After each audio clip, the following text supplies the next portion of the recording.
pessoas, meu primeirão, tudo certo, nada errado, espero que todo mundo esteja bem, todo mundo acompanhando fielmente as nossas aulas. Tô morrendo de saudade, como sempre. Semana passada matei as saudades ao vivo com vocês e também nós vamos fazer esse feedback ao vivo, aqui também gravadas, para que todo mundo possa aprender o máximo possível, tá certo? Então espero que vocês estejam acompanhando as nossas aulas. Caso não tenha acompanhado, volte ao anterior, porque tem alguns assuntos que se interligam, então consequentemente vocês precisarão acompanhar, tá certo? Hoje nosso assunto é bem interessante, né? A gente estava falando um pouquinho sobre nas aulas anteriores sobre as fontes de energia, as matrizes energéticas do Brasil, porque nós estávamos no conteúdo sobre industrialização do território brasileiro. No entanto, nós vamos ver que o acompanhamento da industrialização do território brasileiro vem, obviamente, a urbanização. São casadas, entrelaçadas, porque a urbanização tem tudo a ver com o processo de industrialização do nosso território.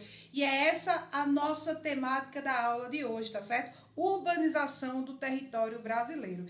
Demorou pouco a se urbanizar, é uma urbanização rápida, como foi também a industrialização do Brasil, mas acabou acontecendo de maneira também muito significativa, até porque no nosso território brasileiro, atualmente, 85% da população, quase 90% da população, ela reside nas cidades. Até porque nós somos atraídos a uma área onde tem o quê? O setor secundário e terciário da economia. Já no campo, o que nós estamos acompanhando é um processo de elevada mecanização do processo de produção. Então, hoje em dia, o campo produz e como produz, né? No entanto, o grande problema é justamente que a substituição da mão de obra manufatureira pela maquinofatura fez com que a população ela migrasse da zona do campo para os grandes centros urbanos. Então, foi esse processo também que acarretou na urbanização do território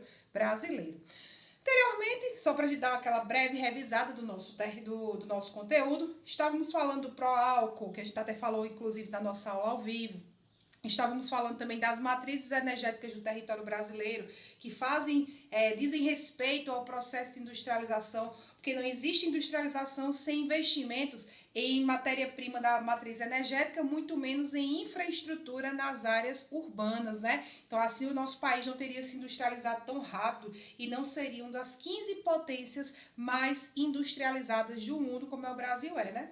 A gente não aparenta, né, tanto assim esse processo de desenvolvimento, de dinâmica econômica, porque, obviamente, há uma má distribuição de renda, principalmente nas cidades, nos grandes centros urbanos. Nós vamos acompanhar as desigualdades sociais intensas no território brasileiro, o que faz que o nosso país seja um dos países com maiores e efetivas desigualdades regionais de todo o mundo. Então, infelizmente, nem todo o brasileiro acompanha o ritmo de crescimento do produto interno bruto do nosso país. Então, o nosso país ele tem muito a melhorar no que diz respeito ao IDH da nossa população. Principalmente agora que nós vamos estudar a questão do desenvolvimento urbano do nosso país. Vamos acompanhar, inclusive, os processos históricos que levaram a acarretar esse processo de desenvolvimento urbano do território brasileiro. Território brasileiro que passou por um processo sempre de revolução tardia, né? Porque teve aquela questão do pacto colonial, que nenhuma colônia de exploração poderia crescer mais do que o colonizador. Então, nós vamos ter essas diferenças em relação, por exemplo, aos países que se industrializaram primeiro, que foram a Inglaterra, os países europeus, posteriormente os Estados Unidos. Também em questão de fontes de energias, né? Os países que descobriram primeiro as fontes de energias, obviamente se industrializaram bem primeiro, tá certo? Então a Inglaterra foi o primeiro a ter o processo de industrialização, consequentemente Londres foi a primeira cidade mais urbanizada do mundo. Então Londres foi a primeira cidade a ter o seu grande centro urbano efetivo em relação ao mundo. Posteriormente, foi se segregando pelos países europeus. Os países europeus começaram o seu processo de industrialização. Posteriormente, nós vamos ter um processo de desenvolvimento urbano e as cidades aumentaram, né? Aqui no Brasil, nós vamos ver que os fatores que levaram foram um pouco diferentes, né? foi justamente, começou a questão da década de 30, no governo de Getúlio Vargas, né? Uma questão mais progressista, mais populista. Posteriormente é que foi se desenvolver mais nosso parque urbano durante o governo de Juscelino Kubitschek, que investiu em infraestrutura nas cidades. Então, a gente vai observar esses fenômenos a partir de agora no nosso conteúdo. Então, fica ligado, viu? Vocês podem acompanhar esse conteúdo aí, ó, galera, no G21. Todo mundo aí pegando o livro, G21, página 69, tá certo? Então, dá o 69 aí e se liga aí na nossa disciplina que ela vai bombar agora, tá certo? Então, eu coloquei para vocês um esqueminha que, inclusive, vocês terão que copiar no caderno de vocês, tá certo? Vocês deverão copiar esses esquemas, porque esses esquemas não tem muito a ver com o livro. É o esquema da titia Bruna. Esse esquema, ele tem a ver com a minha aula, não necessariamente com o livro. Professora, mas tem a ver com o livro? Claro que tem, eu tô dando o mesmo conteúdo do livro, só que esse esquema aqui foi eu que fabriquei. Então, consequentemente, vocês deverão copiar. Então, eu também quero que vocês copiem hoje, durante a aula, para me saber se vocês realmente estão assistindo. Eu tô acompanhando aí, viu? Tô vendo aí uma galera preguiçosa que não tá acompanhando as aulas. Gravadas ou não, eu tô aqui, viu? Ó, a minha pessoa, eu tô me esforçando para dar aula, então se esforce para fazer a sua parte, que você é privilegiado. Então, fica a dica aí, galera. Então, nós vamos ter aí... o Brasil começou sua revolução de urbanização na segunda metade do século XX, bem depois, por exemplo, com a Inglaterra, que começou na metade do século XIX. Já no século XIX já estava grande parte, uma população significativa residindo em áreas urbanas. O Brasil só começou a estabelecer suas áreas urbanas a partir da segunda metade do século XX. Então, tornando-se pelo menos a metade do país residindo nas cidades, na metade do século XX. Isso aí demorou muito tempo a acontecer, mas quando aconteceu, ela foi rápida. Em cerca de 70 anos, o Brasil já se tornava um país mais urbano do que rural. No livro de vocês, na página 69, vocês vão encontrar aí alguns dados aí no censo de 1940, que foi o primeiro censo a dividir a população brasileira entre rural e urbano. Foi a partir do censo de 1940 que começou-se a observar quais eram as pessoas que residiam, qual era a porcentagem de pessoas que residiam nas áreas rurais e qual era a porcentagem de pessoas que residiam nas áreas urbanas. Então, registrou-se que apenas 31,1% dos brasileiros viviam em cidades. Isso aí de 1940. Em 1941, apenas 31,1% residiam nas cidades. Grande parte ainda residia nas áreas rurais do território brasileiro, principalmente aqui no Nordeste. O Nordeste foi realmente uma das últimas áreas a se tornar mais urbanas. Hoje, obviamente, nossa área do Nordeste, temos um contingente populacional nas áreas urbanas muito maior do que na área rural, até por conta da mecanização do campo. Aí tem aí, a partir dessa época, acompanhe, viu? A partir dessa época, o percentual da população brasileira residente em cidades não parou de crescer. Usa-se a expressão processo de urbanização quando o ritmo de crescimento da população urbana e de um país supera a população rural. Em nosso país, esse fenômeno é relativamente recente e tornou-se intensivo a partir dos anos 50, mas o Brasil tornou-se um país efetivamente urbano, ou seja, com mais de 50% vivendo nas cidades a partir dos anos 70, que foi o dado que eu coloquei aqui para vocês dar um comparativo com o livro de vocês, tá certo? Então, ó, o Brasil se tornou, a partir de 1950, já foi se tornando o quê? Metade da população residindo em áreas urbanas. Isso por conta também do advento da industrialização, que tinha dado impulsionamento durante a década de 30, mas só que durante o governo Vargas, nós sabíamos que a população ela residia mais em áreas rurais, ainda tinha essa questão ainda de um progresso futuro, ainda começou a inserção de empresas transnacionais, começou também a ter o quê? Um crescimento econômico. Começou também a questão das leis trabalhistas por conta do advento da industrialização durante a era Vargas. Posteriormente, investimentos em infraestrutura nos governos militares. E, além disso, no governo Vargas, a questão, como eu falei para vocês, a CLT. Além da CLT, nós vamos ter também a questão da carteira de trabalho e direitos trabalhistas, que já seria uma precursão a que o Brasil se tornaria grande parte urbano, tá certo? Mas essa aceleração ela começou a partir de 1956, tá certo? A industrialização ela deu uma impulsionada cada dia maior, assim, claro, Vargas deu a sua pitada na industrialização, trazendo, por exemplo, a Companhia Siderúrgica Nacional, que é a CSN, que é a primeira siderúrgica nacional com investimento direto dos Estados Unidos. Estados Unidos, na Segunda Guerra Mundial, para que o Brasil pudesse participar, não participando juntamente com a Alemanha e a Itália, já que o governo de Vargas ele gostava e tal, de Hitler, Mussolini, essas ideias aí. Aí o que acontece? Não, os Estados Unidos sim, ó, eu vou investir em uma coisa que o Brasil precisa muito. O Brasil tem muito minério de ferro, tem muitos recursos minerais, matéria-prima bruta.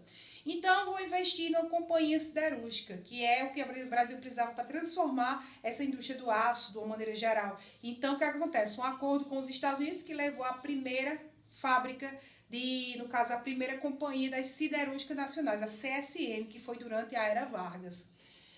Aí o que acontece? Essas políticas que eu coloquei para vocês, desenvolvimentistas, que aconteceram nos anos 50, que foram no governo de Juscelino Kubitschek, que ele criou, inclusive, já pegando essa parte histórica para vocês, ele criou o chamado Plano de Metas, né? De 50 anos em 5. 50 anos, ele queria tirar os 50 anos de atraso na industrialização em 5 anos de mandato, que foi o lema dele, que 50 anos em 5. Ele conseguiu fazer isso, endividou um bocado o país, né? Principalmente com o FMI, que é o Banco Mundial, mas de fato ele conseguiu trazer muitas empresas transnacionais e investir na industrialização do território, fazendo com que a população ela visse uma oportunidade de morar nas cidades e se tornar cada dia mais urbana. Aí nós vamos ter o processo de industrialização e da urbanização, então estão casados, como eu falei para vocês, porque a urbanização tem tudo a ver com a industrialização.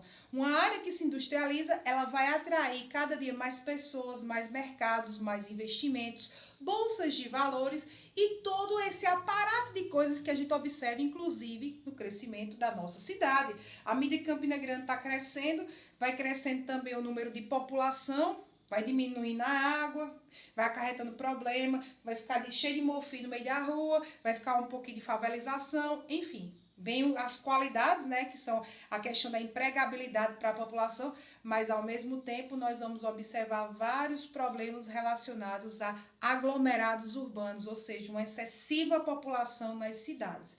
Enfim, aí já é outra temática que a gente vai falar um pouquinho mais à frente, mas vamos ver o progresso, como é que aconteceu. Temos aí, por exemplo, aqui estão entrelaçadas, como eu coloquei no esquema para vocês.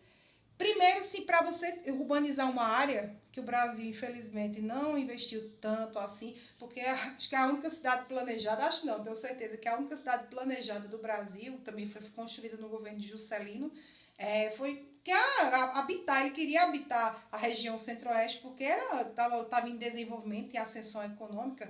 Ele queria um centro administrativo no coração do Brasil, que foi a construção de Brasília. Então, a construção de Brasília foi super importante nesse contexto para o quê? Para também levar povoamento àquela região que não tinha habitação, que era a região centro-oeste. Posteriormente também, outra obra de industrialização que acarretou também no aglomerado urbano muito importante para o nosso país foi a construção da Zona Franca de Manaus, que é o polo industrial no coração da Amazônia.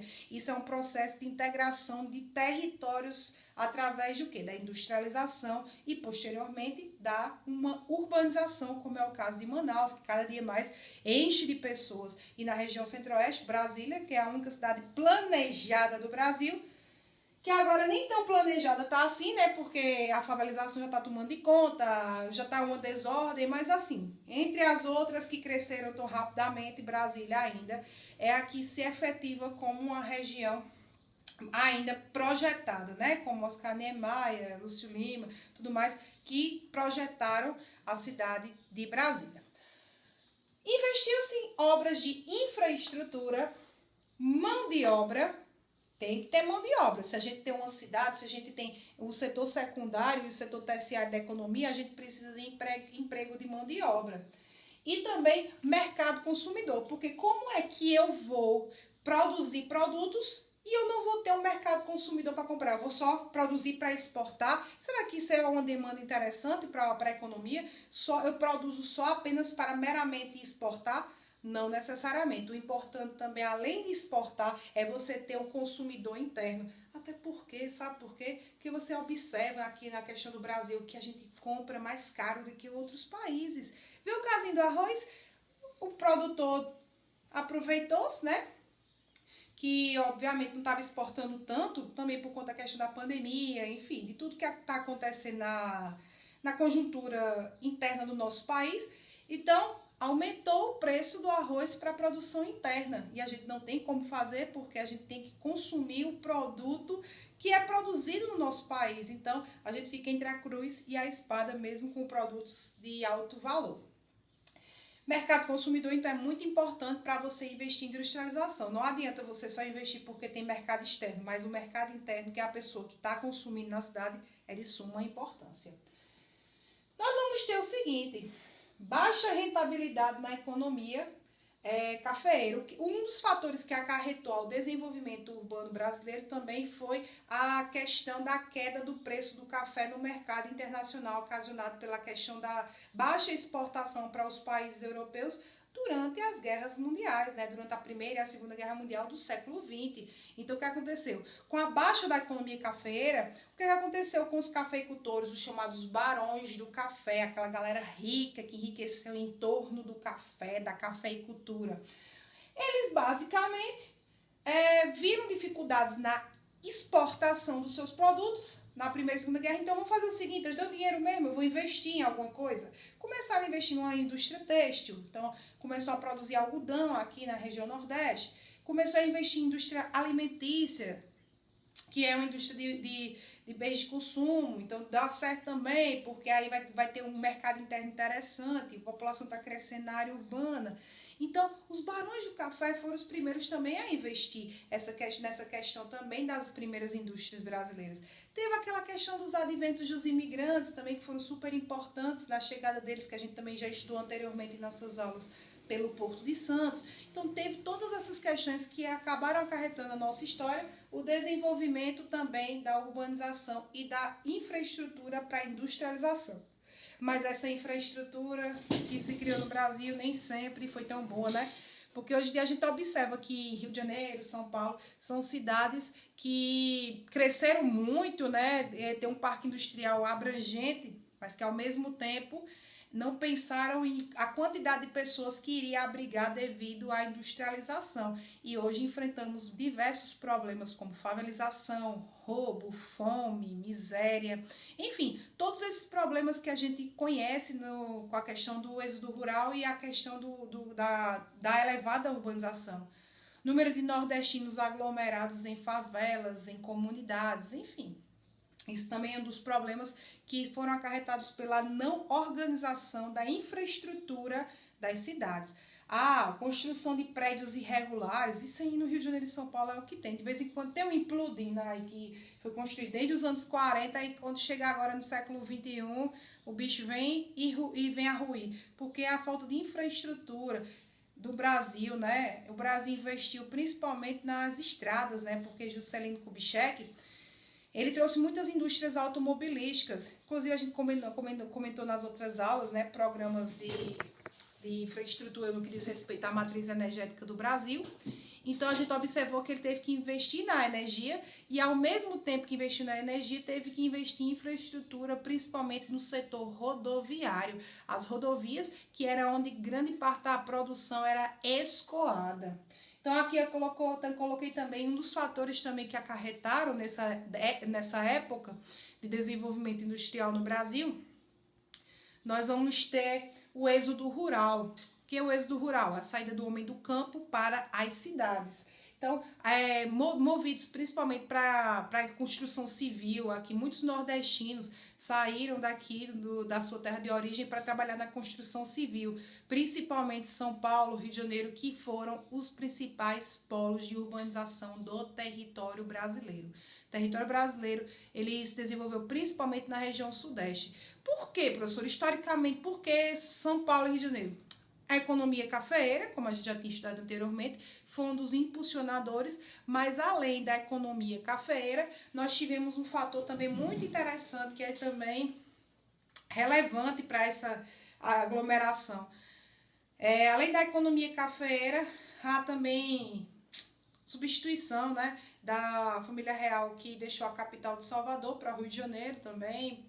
Enfim, pela questão de ser uma região portuária, ter construção de portos, tudo isso fazia com que as produções internas do Brasil fossem levadas com maior facilidade para outras partes do mundo, tá certo? Então, aí é um fator histórico também da consolidação da industrialização do território brasileiro, que acarretou também no processo de urbanização. Então, ó, êxodo rural eu coloquei aqui para vocês. Indústria têxtil e alimentícia difundiam-se principalmente em São Paulo e no Rio de Janeiro. A mão de obra proveniente do campo, ou seja, a mão de obra que se utilizou, principalmente a mão de obra do campo, São Paulo e Rio de Janeiro, não sei se vocês têm parentes e tal, que mais velhos, que moravam em São Paulo, Rio de Janeiro, que durante os anos 80, até os anos 80, até os anos 90, era muito comum a pessoa dizer assim, não tem emprego aqui no Nordeste, eu vou me mudar para São Paulo ou para o Rio. Eu mesmo tenho parentes que moram no Rio de Janeiro e em São Paulo, justamente por conta dos problemas de falta de urbanização nessas cidades menores, que a família é de cidade menor, cidades pequenas, que não tinham o quê? Não abrangia a mão de obra, então a população não tinha oportunidade, às vezes, de estudo ou de trabalho, então a mão de obra foi absorvida por São Paulo e Rio. Hoje em dia, essa mão de obra ela vem sendo de retorno. O que é uma mão de obra de retorno? Ou seja, as pessoas que anteriormente iam para a região sudeste em busca de uma oportunidade de vida, agora estão retornando para aqui para o Nordeste, porque nós estamos também com um processo de industrialização. Nós passamos, que a gente até estudou industrialização, por um processo de desconcentração industrial. Ou seja, as áreas que eram concentradas em Rio de Janeiro, São Paulo, Minas Gerais, que era da região sudeste, estão começando a existir outros centros, como aqui na região nordeste, como na região centro-oeste e também na região norte do nosso país. A Sul nem se fala, né, que é o segundo maior PIB do Brasil. A Sul já é altamente industrializada devido também à questão da expansão dos imigrantes, que também nós estudamos durante nossas aulas, beleza? Seguindo o fluxo, nós vamos ter também, acompanhando o livro de vocês, basicamente o que eu falei também tem no livro de vocês, tá certo? Aí tem o ritmo quanto ao ritmo, observa-se enquanto a Europa e os Estados Unidos se urbanizaram pouco a pouco, ao longo de séculos, o Brasil passou a ser essencialmente urbano rapidamente, em menos de 3 décadas. O censo de 1970 foi o primeiro a apontar a população urbana como maioria. Então, a partir de 70, registrou-se no Brasil 55,92% da população total residindo em áreas urbanas. E aqui a marca de 50% foi atingida na metade dos anos 60. Então, nos anos 60, mais da metade da população já residia em áreas urbanas, né? Quanto à dinâmica, é sabido que nos países desenvolvidos, o processo de industrialização iniciou-se há séculos, impulsionando a urbanização desde essa época. Então, nós vamos ter o impulsionamento mediante a região sudeste por conta da industrialização. Então, as primeiras áreas que se urbanizaram foi realmente a região sudeste, principalmente São Paulo e Rio de Janeiro, que hoje em dia é uma cidade conurbada. Seguindo o fluxo aqui, essa questão aqui, já passando aqui para o outro lado do quadro, nós vamos ter aí a questão das migrações internas, né? Então, as migrações internas aconteceram de maneira muito mais acelerada no território brasileiro durante seu processo de urbanização. Aquela que eu falei para vocês, campo-cidade, cidade interregional, por exemplo, de uma região para outra, era muito comum, como acontecia do Nordeste para o Sudeste. Então, tudo isso acarretou-se no processo de urbanização muito mais acelerado em São Paulo e Rio de Janeiro. A primeira conurbação brasileira. O que é uma conurbação? A cidade dos cornos? Não. Conurbação é quando 2 ou mais centros urbanos se aglomeram e formam um grande centro urbano, chamado aglomerado urbano. Então, foi o que aconteceu com São Paulo e Rio, devido à questão do contingente de imigrantes, migrantes também de imigrantes, que chegaram no território da região sudeste. Então, começou um aglomerado, um monte de gente concentrando atividades econômicas e também morando nessas cidades e formando, obviamente, aquela desordem que nós vemos nos grandes centros urbanos brasileiros. Nós vamos ter a perda de trabalho, um dos fatores que ocasionaram essa questão das migrações internas. Nós vamos ter a perda de trabalho no setor agropecuário. O setor agropecuário ele começou a ter uma demanda muito baixa em relação ao setor secundário. Por quê? A mecanização, depois dos anos 70, depois da Revolução Verde, ela começou a acelerar o processo também de modificação genética das plantas, a diminuição das pragas. Tudo isso fez com que a mão de obra do campo ela fosse pouco absorvida. Então, consequentemente, a área urbana se tornou um palco de grandes populações. E a área rural, as máquinas, né, uma porcentagem mínima dentro das áreas rurais, que necessitam, obviamente, do quê? Das máquinas produzidas na zona urbana. Existe essa inter-relação entre o urbano e o rural, né? Aqui na zona urbana nós produzimos as máquinas, os insumos, e na área rural a produtividade, que é mais ou menos, mas é uma questão das máquinas propriamente ditas. Nós vamos ter o quê? O processo de substituição da mão de obra por maquinários, que eu já estava falando para vocês esse processo, substituição do ser humano por máquinas, que ocasionou, por exemplo, agora o ser humano ser grande empregador das máquinas, ou seja, ele que vai movimentar a máquina, mas só que a máquina que vai substituir cada dia mais o trabalho antrópico, isso aí todo mundo já sabe. Nordestinos cada dia mais frequentes no Sudeste, por conta também da atração populacional. Aqui no Nordeste, durante muito tempo, foi uma área chamada de área de repulsão populacional. Professor, esse nome é muito pesado, né? Área de repulsão populacional. Simples, meu caro. Aqui, desde os anos 30, teve uma seca de 30, que todo mundo teve muita gente que perdeu suas produções, que não encontrava, por exemplo, um modo de vida aceitável para sustentar a família. Geralmente, quem ia para São Paulo, quem ficava eram as mulheres, como diz a música de Luiz Gonzaga, né? Asa Branca. Quem ficava eram as mulheres e quem iam, por exemplo, a procurar uma oportunidade melhor para a família eram os homens. Então, no Brasil, aqui no Nordeste, era uma área... Atualmente não, obviamente, né? Mas no período de urbanização brasileira era uma área de repulsão populacional, investimentos mínimos, principalmente durante os governos militares. Os investimentos eram mínimos aqui no que diz respeito ao Nordeste. A área progressiva do território brasileiro, de progresso, era a região Sudeste e também uma enfatização na região Centro-Oeste. E também os governos militares estavam de olho na Amazônia para urbanizar, tanto assim que criaram o polo industrial da Zona Franca de Manaus. Também atraindo mão de obra nordestina. Os pobres da gente do Nordeste que sempre que ficava saindo, né? Mas assim, meados dos anos 90 que o Nordeste ele ficou sendo o quê? Atração no que diz respeito às indústrias. Então, quanto à medida que as indústrias chegaram no Nordeste, as áreas se tornaram mais urbanizadas e, consequentemente, foi absorvendo mais a mão de obra e a gente não precisou estar saindo, né? Uma desconcentração do Sudeste para também as outras regiões brasileiras. É uma desconcentração industrial. Aí nós vamos ter também, aí eu coloquei nordestinos cada dia mais frequentes no Sudeste, atração populacional. Aí eu coloquei para vocês expansão das cidades no Sudeste, que é o processo de conurbação. O que é conurbação? Quando dois ou mais centros urbanos, eles se aglomeram, ou seja, quando eles se interligam. Quando, por exemplo, São Paulo e Rio de Janeiro, elas ficaram tão grandes que ninguém sabe onde começa e onde termina. Então, isso é chamado de conurbação, que é gigantescas malhas urbanas, que eu coloquei para vocês o conceito, gigantescas malhas urbanas interligadas. E a formação da primeira megalópole brasileira, que já se deu depois, já nos anos 80, que foi Rio de Janeiro e São Paulo. São Paulo, né? São Paulo que abriga uma grande urbanização, bolsas de valores, mercados internacionais, serviços dos mais diversos, né? Que é a maior cidade brasileira e também com a maior aglomeração urbana do Brasil. São Paulo é considerado, inclusive, não é nem uma megalópole, mas sim uma mega cidade, né?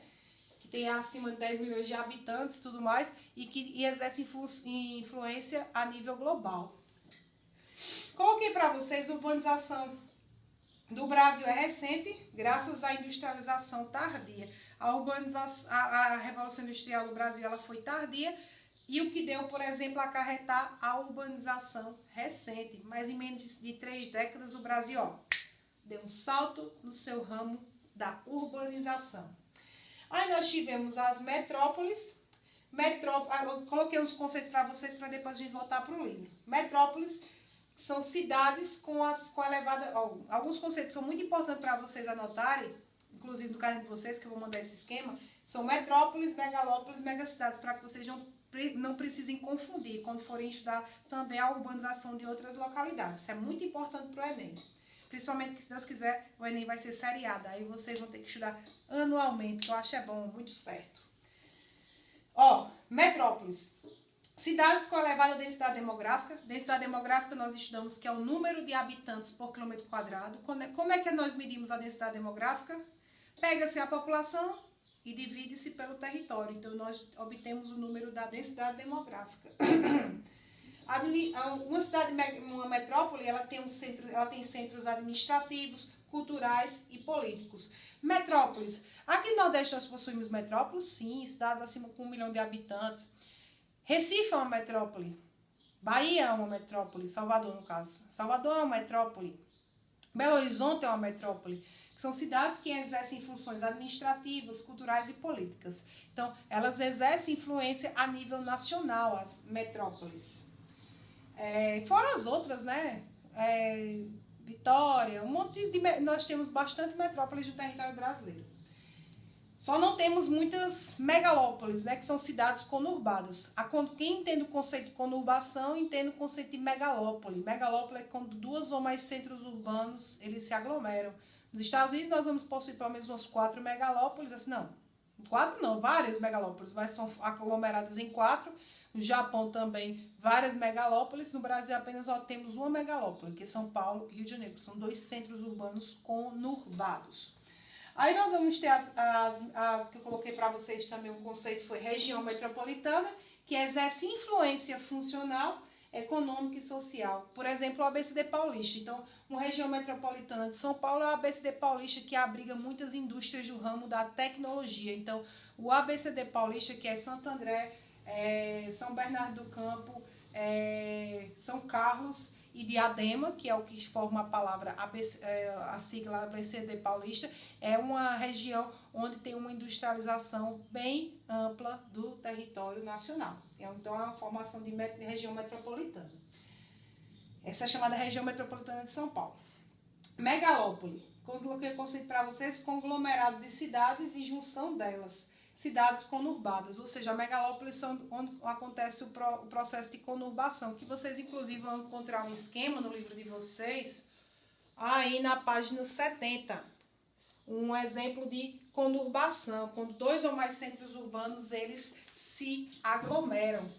E nós vamos ter aí as megacidades. As megacidades, que são cidades com mais de 10 milhões de habitantes, que abrigam, por exemplo, uma grande população, uma diversa economia e, obviamente, nós vamos ter também uma influência a nível global. Tóquio, nós vamos ter também uma cidade de influência a nível global. Mumbai, na Índia, nós vamos ter também, deixa eu ver outra cidade que é uma mega cidade. Londres, enfim, tem mais de 10 milhões de habitantes e tem verdadeiros aglomerados urbanos e exercem funções a níveis globais, tá certo? No livro de vocês, na página 70, a gente pode observar também os problemas relacionados ao campo, as condições de vida nas metrópoles, né? Então, nós vamos ter a condição de vida nas metrópoles, que é justamente a periferização, que é a criação de periferias. O que são periferias, professor? Periferia é uma área pobre? Não, na verdade, periferia é um nome que se dá, por exemplo, áreas equidistantes aos grandes centros das cidades. Então, quer dizer que eu, onde eu estou morando agora, é uma periferia? Sim, vocês são... Quem não morar numa base perto do centro, você é da perifa, meu amigo. Você é perifa. Eu sou perifa também, porque eu moro afastado do centro da cidade. Então, esse é o nome periferização. Áreas de também, por exemplo... Morros. É uma construção que é muito comum lá no Rio de Janeiro, né? Por você observar o pessoal lá do morro. Então, o pessoal que vive, por exemplo, eu fui assistir um documentário, depois eu até passo para vocês, que uma favela totalmente de palafita, lá em São Paulo. Sem saneamento básico, a população vivendo praticamente em meio a água, lixo e esgoto. Isso é um dos grandes problemas acarretados pelo fluxo de desenvolvimento da cidade, sem também uma criação de infraestrutura para abrigar tanta gente. E olha que não é barato não, um barraco na favela, viu? Tá pensando que é baratinho? Qualquer espaço nessas áreas que não tem espaços, você vai observar que é muito caro. É como, por exemplo, eu estava analisando também Hong Kong. É um país província, né, da China, pequeno, mas em Hong Kong as pessoas moram e pagam caro por uma caixinha de fósforo para morar. Tudo embutido nas paredes. Por quê? Porque os centros urbanos abrigaram tantas pessoas que basicamente o que acontece? Não tiveram tantos espaços, então começa a existir a questão da especulação imobiliária. Essa especulação imobiliária, ela acontece justamente por conta de existir áreas mais valorizadas e áreas menos valorizadas. As áreas menos valorizadas acabam ocorrendo que a formação de favela, cortiço, como por exemplo, áreas de pessoas mais carentes, né, que não tem tanto poder aquisitivo, então que não tem condições de manter uma residência numa localidade apropriada. Então acaba acarretando nesses problemas das condições de vida mais precárias nas metrópoles. Então, tem a questão de saneamento básico, que nem todo mundo tem. Eu digo a vocês todo dia que vocês são privilegiados, porque vocês são. Porque vocês têm educação de boa qualidade, a escola é perto de onde vocês moram, mas nem todo mundo tem esse acesso. Eu tenho um amigo que ele morava em Paraisópolis, né? O maior complexo de favelas de São Paulo. Aí o que acontece? Ele veio para Campina Grande, teve futuro e tudo mais, mas o que acontece? Porque na área onde ele morava, que era uma região de favela, a escola dele ficava muito distante, ele tinha que pegar 2 ônibus. Então isso é muito comum nas áreas periféricas dos grandes centros urbanos. A falta de infraestrutura que acarreta também na qualidade de vida da população, precária, né? Bem precária, né? A periferização, deslizamentos de terra que nós vemos aí quando tem uma chuva vasta. O que acontece com a população mais carente? Ela que se ferra, né? Por conta também da falta de infraestrutura nos grandes centros urbanos. Além disso, nós vamos ter a questão da moradia, da saúde. Saúde, geralmente os postos de saúde têm em áreas de comunidades ou favelas? Não, então as pessoas têm que se deslocar em grande parte para outras áreas das cidades, fazendo com que, por exemplo, haja também a questão do coletivo. Andar de ônibus na área urbana, andar de metrô também em São Paulo, não é brincadeira, porque aglomerado urbano é caatinga de sovaco, é caatinga de tudo, e ao mesmo tempo é gente que precisa trabalhar. Eu estava vendo uma matéria, acho que foi de um jornal Hoje, uma mulher que acordava, acho que era 3 horas da manhã para trabalhar, para chegar no trabalho de 7. Ela acordava de 3, saía às 4 para chegar de 7. É porque aqui, ó, lembre-se, a gente em Campina Grande, a gente paga um valor alto de ônibus, mas a gente anda pouco. Mas em São Paulo, o povo faz 2 viagens para João Pessoa praticamente só em um dia. Por quê? Cidades enormes, cidades gigantes, cidades aglomeradas. Então, nós vamos ter também... Aí no livro de vocês tem aí a questão ecológica, né? A questão do monóxido de carbono, que é despejado diariamente. A chuva ácida que acontece em São Paulo também, por conta também do amplo desenvolvimento urbano, né? Então faz com que a chuva ácida ela aconteça com intensidade nessas áreas por conta da concentração de gases poluentes na atmosfera. Além disso, as metrópoles estão inchadas, né? Então é o que nós chamamos de macrocefalia urbana, que é uma cidade que tem mais habitantes do que sua própria capacidade. A maior densidade demográfica do Brasil é indiscutivelmente em São Paulo. Então, a cada dia mais também aumenta, quando a zona urbana vai aumentando a questão dos problemas. Outro problema também é a gente viver em refém do medo, né? casas, verdadeiras fortalezas, muro alto, sistemas eletrônicos, por conta também dos roubos, assaltos, que são características da zona urbana. Uso de drogas, tráfico de drogas, tudo isso é muito comum nas grandes cidades, né? Bairros que, ao mesmo tempo que tem uma área de favela, ao mesmo tempo você observa, eu fico imaginando uma pessoa que mora numa comunidade carente, mas ao mesmo tempo, vamos ali no Morumbi, em São Paulo, tem uma favela, aí tem vizinho, um prédio de luxo. Imagina a população carente observando a vida dos ricos cercadas e ao mesmo tempo não tendo sequer o que comer. É muito comum nos grandes centros urbanos, viu? Centros, lugares luxuosíssimos, vizinho a praticamente comunidades bem carentes. É o que eu digo até em Campina Grande. Eu fico observando ali no Mirante, vizinho ao Mirante, nós vamos ter áreas também de comunidades, né? Você observa o contraste social, né? O contraste entre as pessoas ricas e pobres mais evidentes nas cidades, né? Também o Brasil é um país das desigualdades socioeconômicas. A gente não esperaria muita coisa, né? Então, aqui vocês vão observar aqui, ó, a imagem de mananciais no livro da página 72. Tráfico de drogas ilegais, também vocês quiserem dar uma lidinha aí em tráfico de drogas ilegais, ó. Vocês que gostam dessas temáticas aí, ó, tem um textinho aí na página 72 sobre tráfico de drogas nas grandes cidades, roubos de carga, que é muito comum, quadrilha, crime organizado, sonegação fiscal, que é o que mais tem lá pelas bandas do Rio de São Paulo, só tem gente corrupta, porque até todos os governadores do Rio até já lavaram. Contrabando, falsificação de remédio, roubo de carga, tudo isso é motivo de quê? De uma ampla urbanização desenfreada. Jogo do bicho, furto e roubo. Ah, tem Campina Grande. À medida que vai crescendo aqui, todos esses problemas vão acontecendo, viu? Roubo de banco, assaltar banco, sequestro, grupo de extermínio, que é as facções que começam a surgir, né? PCC, Al-Qaeda, essas paradas todinhas que começam a surgir depois dessa questão do desenvolvimento urbano, tá certo? Então, pessoal, ficamos por aqui na nossa aula de hoje. Espero que vocês tenham aproveitado ao máximo. Quero que vocês tirem dúvidas também comigo. Na aula de segunda-feira nós nos encontramos pelo Meet, tá certo? Para vocês também tirarem dúvidas, a gente corrigir as atividades, que segunda-feira a gente vai corrigir as atividades. Hoje vocês farão as atividades das páginas correspondentes à urbanização do território brasileiro, tá certo? Então, ó, fiquem com Deus, bom final de semana, aproveitem, tirem dúvidas, porque tem que falar, não guarde dúvida não, assista a aula por completo, porque a gente se dedica para que vocês possam se dedicar, tá certo? Um cheiro, meu primeiro, até mais, então a gente se vê, viu? Cheiro, valeu, é nóis!